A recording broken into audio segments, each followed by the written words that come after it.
Morning, everyone. Morning. First and foremost, I want to thank God again. We have two deputies that are going to be able to spend Christmas with their families. It was a very rough situation for them yesterday, but thank God again, they're safe. Thank for the community. Everybody's safe. There's nobody harmed. There's nobody in harm's way. So I can tell your sheriff's office, working with fire rescue, emergency management, JTTF, FBI, ATF, Homeland Security. It was a truly team effort. It was unified command out there. We worked together. We did what citizens expect us to do. Let's work together. To the neighbors and the citizens out there, thank you. I know it's never easy when we're out there. I know it's never comforting sometimes with blocking down roads and everything, but thank you very much. The management company out there was great. All the citizens did an absolutely fantastic job. The one thing I want to put out there first and foremost, I want to clarify a lot of things going on, so I'm going to put that out before I go through the scenarios about what happened last night. We're investigating this from the beginning. Was there ties to terrorism? We wanted to look into that. There is nothing that we've found at this point that would make us link to believe that he's associated with a cell or anything to that nature. But let me make this also very clear. This is an extremely dangerous individual. This person had the potential to do bad things.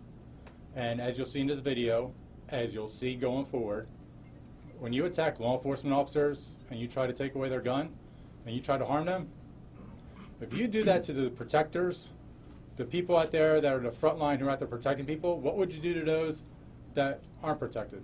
What would you do to those that are going through a community at a playground, a shopping mall? So let me make that very clear.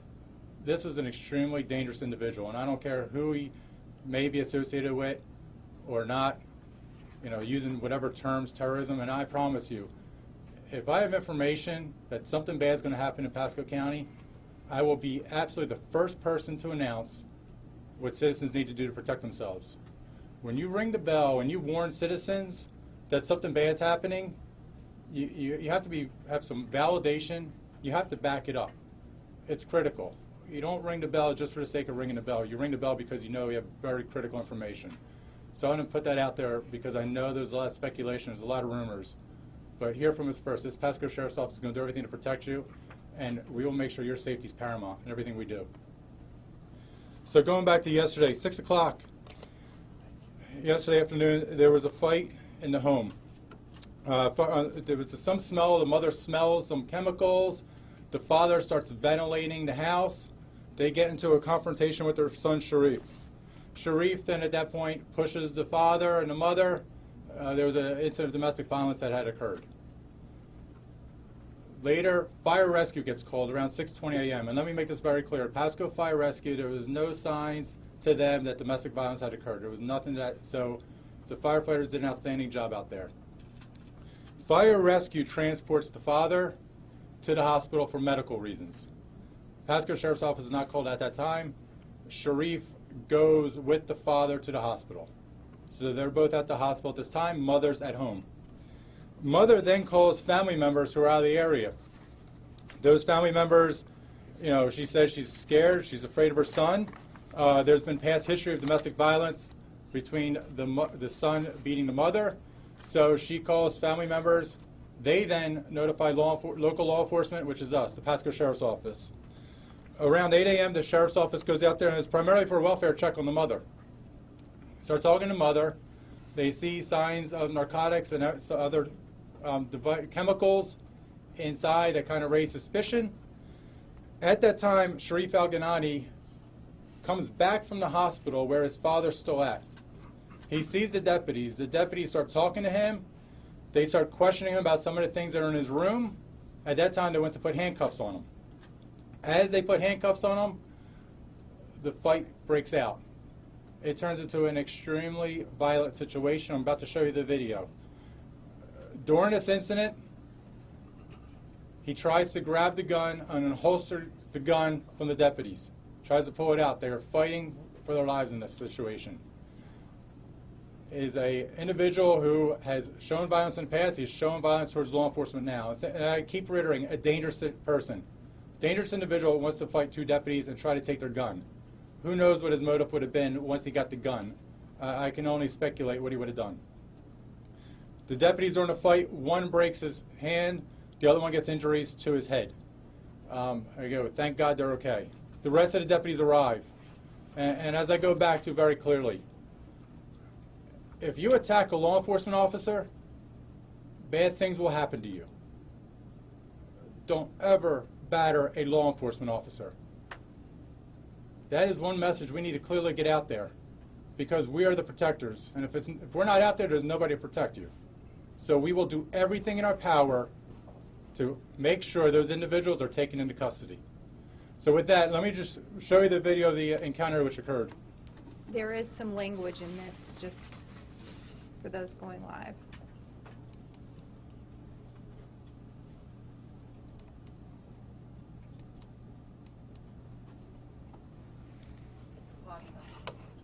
Guys, don't put your cameras up, cell phones any higher. Okay. Father, still there? Oh, I guess you just brought the meds to the doctor. See what they got? Come on over here, man. So what's going on, man, in your room and stuff?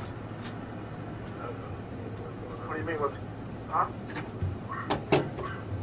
Is there anything in there I need to be concerned about?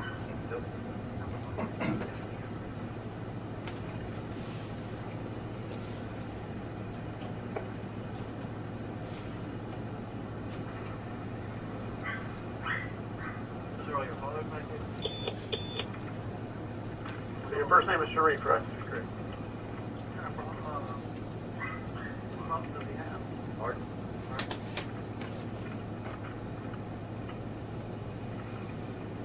Why does your room smell like chemicals?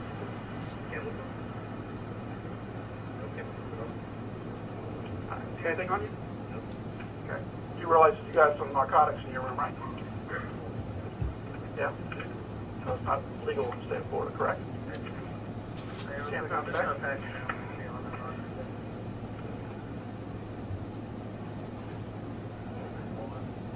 Yeah. You leave a straight blade knife in your pocket like that? You do.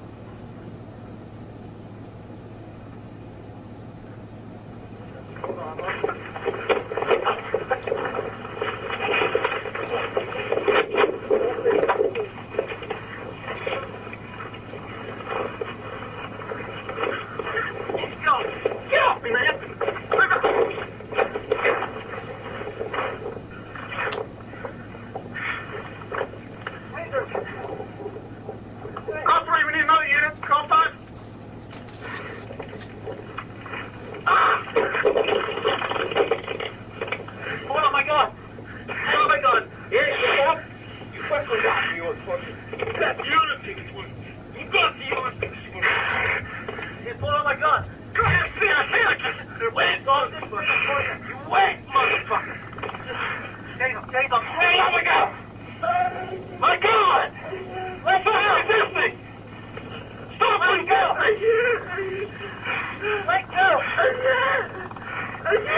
Fire rescue response. Clear 10-3, tell them to have some fire rescue.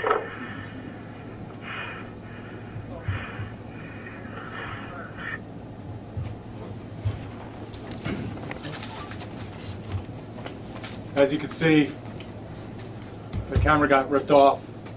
but you can hear what was going on. You hear the gun, you hear the crackling, that was the taser.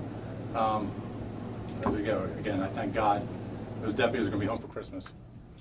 The other side of it too is, with that situation, make it very clear again, don't batter, put your hands on a Pasco deputy. We're going to win. I promise you that. So Sharif has been charged with Pasco Sheriff's Office with 2 times for domestic violence against his parents, 1 time for aggravated law enforcement officer, 1 time battery to law enforcement officer, and 2 times for resisting with violence. While the deputies were on scene, they said they continue to see some things that were suspicious. They smell the things that were suspicious, the same things that led the father early in the morning to open up the ventilation in the house. At that time, they notified Hillsborough County Bomb Unit, which I thank very much. Hillsborough County has done an outstanding job, and we appreciate their partnership. They also notified the Joint Terrorism Task Force, which came up. And then I go back to, again, the FBI, ATF, Homeland Security. Thank you for your partnership. It's continuing to go on, and I thank you very much for that. I'm going to make this statement, and I want to make sure everybody understands it. There were no ties, again, as I said, there's nothing that we can tie back to any terrorist group or anything like that. This is a statement Mom has made to our detectives, and so it's one of those things that we make sure we're going to get this out to the public so you hear it. You hear the truth, but at the same time you hear me also say we have not found any connections yet. Mom made statements to our detectives that when he gets mad, he says things to her like, I'm a terrorist or I'm part of ISIS. He throws those things at her. Now, Mom also said that, you know, he says these things when he's very angry. There's nothing we find that validates anything. But we're going to continue to search. We're going to continue to find out. The other things it says is that this individual is extremely dangerous. He made statements to us that he wanted to hurt himself and others. In the past, he's experimented with chemical devices. We found chemical precursors currently that were in his room last night. That leads me to believe and tell you this is a very dangerous individual. I don't care what your race, color, creed, gender, sexual preference is. If you have an intent to harm other people, we consider you dangerous. I don't care if we use the word dangerous, you know, if it's a link that he's trying to cause harm for a greater good or for a greater purpose in his own eyes, well then we'll investigate it that way. We're going to go where the facts lead us.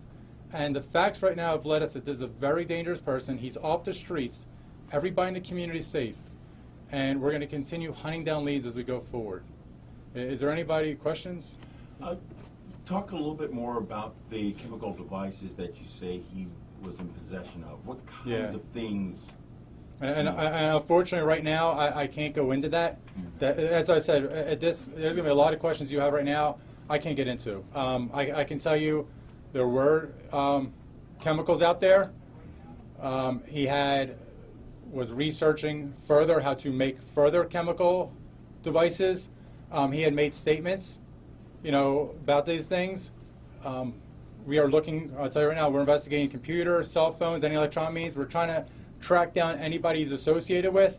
We're doing every due diligence that you watch on those movies about how they hunt down and catch people. We're doing it.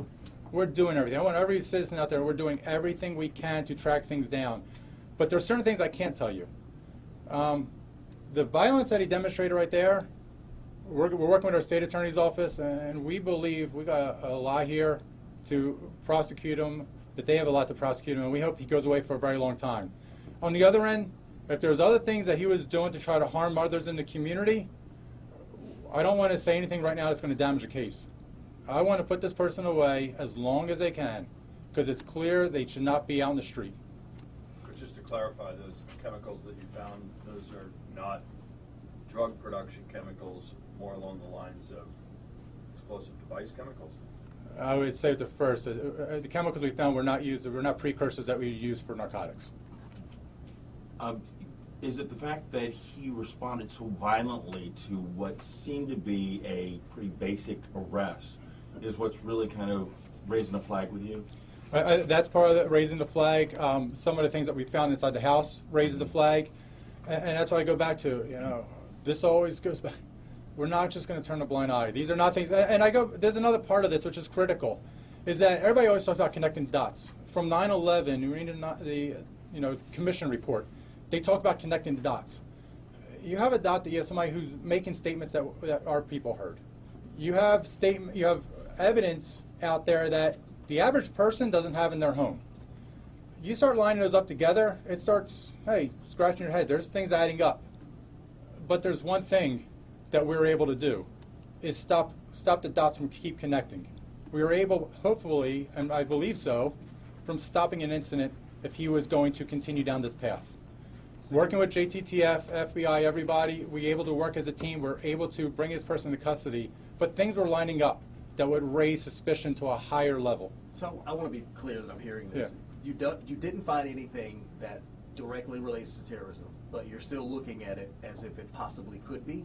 We're looking at every angle. We're still searching computers. We're still searching everything. I mean, if I told you right now I'm only investigating this and just narrow the focus, we wouldn't be doing our due diligence. So It's still a wide lane right now. Terrorism hasn't been ruled out, though. It's not ruled out, but it's not one of those things that the rabbit holes are possibly leading down that way. What kind of, you said you've had dealings with him in the past. Does he have a previous record? Osceola. I'm sorry, the Osceola Sheriff's Office, Osceola Law Enforcement.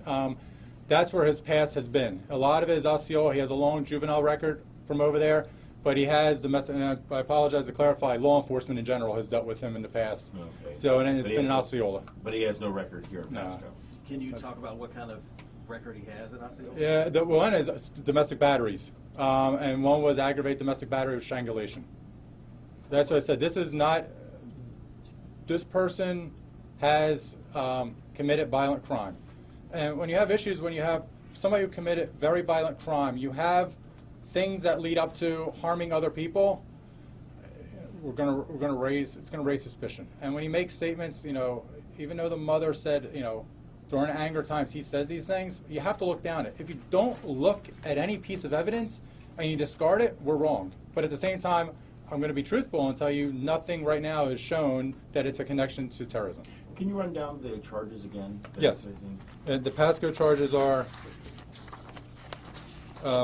2 counts for domestic violence, 1 count for aggravated battery on a law enforcement officer. Ag bat on a Leo. Yep. Another charge for battery on Leo, Bat on Leo. and 2 times for resisting with violence.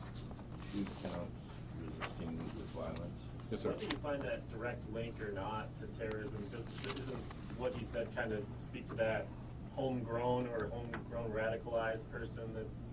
And that's what we got to keep finding more evidence. And that's why I said, same as ISIS, Al-Shabaab, KKK. I mean, it doesn't matter who you claim or who you, ideologue with or who you want to belong to. It could be one person trying out there to create their own cause. To us, they're a dangerous person. Until we find out exactly the motive, I can't say it was a terrorist reason until we find the clear evidence. And we don't have that clear evidence for the reason, but I can tell you he's a dangerous person. I would not want our family members, our citizens in a shopping center, in a bus, in a Publix, anywhere with this person. What have you learned about his personal life? Was he working? Like, what does he do? Yeah, we're still trying to investigate that right now. We're trying to find out who he associates with, why he was staying. This is a 55-plus community, how long he's been staying there. This is real. Yesterday, the focus was on the imminent threat, what we had. Today is unraveling all the pieces. We have him. He's not on the streets, and so that's why we can now methodically go through the process and investigate it. Did he make statements that were sympathetic to any type of Islamic terrorist group or anything? I've got bits of information from the detectives. We haven't had anything, and that's the one thing we keep asking: is there a direct tie? One of the concerns for us was, you have this individual. There's a possibility. We're looking from the very beginning. We're looking, saying, "Is there anything ties to it?" And then the one thing is there a connection? So we were trying to work as rapidly as we could to find out, was there anybody else this person's associated with? Could this person's possible arrest set off anything else? There's nothing else. There's nothing to link that. There was nothing to show that. But we were sprinting. We were sprinting as hard and as fast as we could within the legal limits. That's the other thing too, is we had to make sure, we follow the Constitution.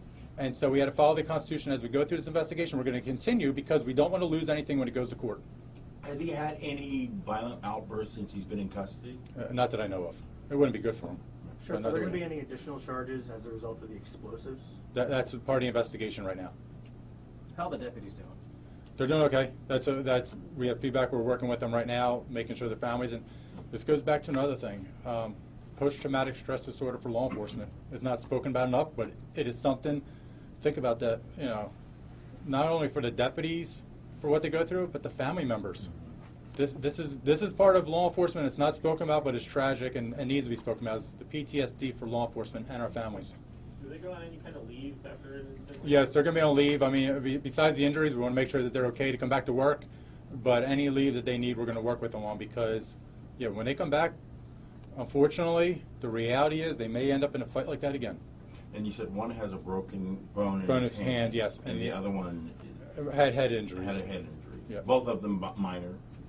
Minor, yes. Well, Minor. Yeah, no, relatively minor, compared to what they had happened, absolutely. But, good point. So we hear him several times talking about his gun on the video.